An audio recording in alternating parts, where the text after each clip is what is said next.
1600 kilometre લાંબા દરિયા કિનારા વચ્ચે શિવરાજપુર બાદ હવે વલસાડ જિલ્લાના છેવાડે આવેલો નારગોલ દરિયા કિનારો પણ વિશ્વ માપદંડ પર ઓળખ મેળવવાની દિશામાં આગળ વધી રહ્યો છે।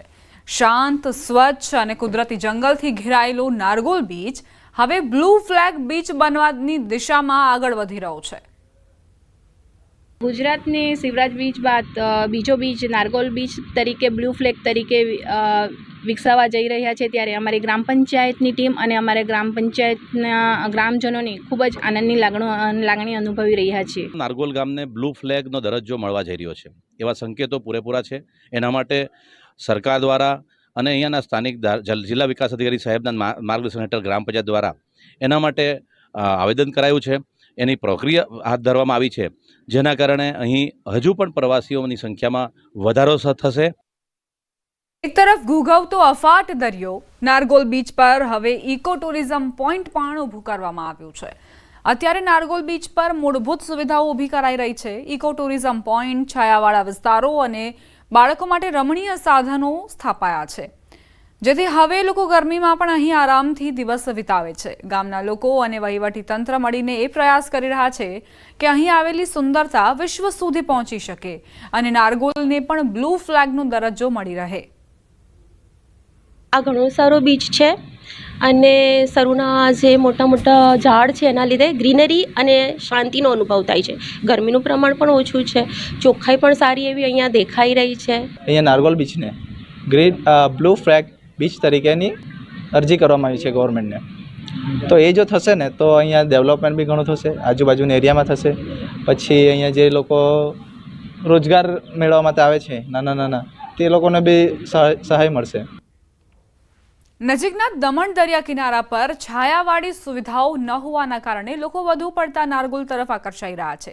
અહીં દરિયાની લહેરો અને જંગલના સંયોજનથી ઠંડક અનુભવાય છે અને પર્યટકો આખો દિવસ અહીં પસાર કરે છે। બ્લુ ફ્લેગ બીચના માપદંડ માટે નેધરલેન્ડની ટીમને આમંત્રણ આપવામાં આવ્યું છે।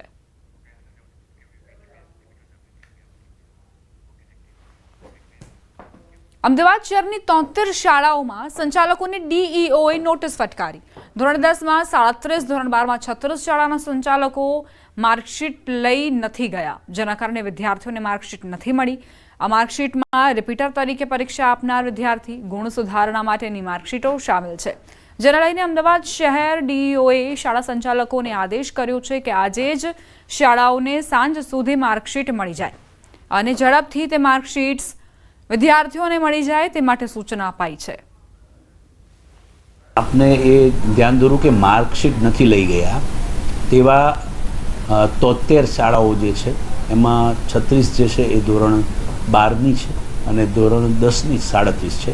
એમાં બધી માર્કશીટનો સવાલ નથી, માત્ર એકાદ અથવા બે માર્કશીટ એવી હોય કે જે માત્ર સુધારા માટે બોર્ડમાં મોકલાવેલી હોય અને એ રિટર્ન આવી હોય અને એ પછી ન લેવા આવ્યા હોય। અમે સમયાંતરે આ બાબતે ગ્રુપમાં પણ મૂકેલું હોય અને શાળાઓને અંતિમ નોટિસ ગઈકાલે પણ આપી દીધી કે આ 73 એવા વિદ્યાર્થીઓ હશે, કારણ કે લગભગ દરેક શાળા દીઠ એકાદ કે બે, વધુ ક્યાંકના બે હોય તો હોય, બાકી એક જ માર્કશીટ હોય અને માત્ર સુધારા માટે ક્યાંક મોકલાવેલી હોય અથવા રિપીટર વિદ્યાર્થી હોય, કોઈ ફેલ વિદ્યાર્થી હોય અને એવા પ્રકારના જે છે તે આવેલી છે અને અમે શાળાને જાણ પણ કરી છે। શાળાએ આજે સાંજ સુધીમાં લઈ જવા બાબતે અમારી જે સૂચના છે તે પ્રમાણે આગળ કાર્યવાહી કરવાની છે। જો એ નહીં લઈ જાય તો પછી અમે શાળાને આગળ કાર્યવાહી કરીશું। આ સાથે જ બુલેટિનમાં અત્યારે બસ આટલું જ। વધુ તાજા સમાચાર માટે અમારી વેબસાઇટ www.gujarati.news18.com ની મુલાકાત લો। અમારી ન્યૂઝ એપ્લિકેશન ડાઉનલોડ કરવા બાજુમાં આપેલો QR કોડ સ્કેન કરો।